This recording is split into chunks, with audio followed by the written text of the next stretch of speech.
In the halls of the kings who are gone, Jenny would dance with her ghosts. The one she had lost and the one she had found, and the ones who had loved her the most. The ones who'd been gone for so very long, she couldn't remember their names.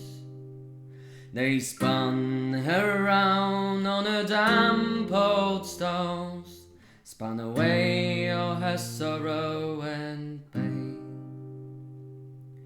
And she never wanted to leave, never wanted to leave, never wanted to leave, never wanted to leave, never wanted to leave.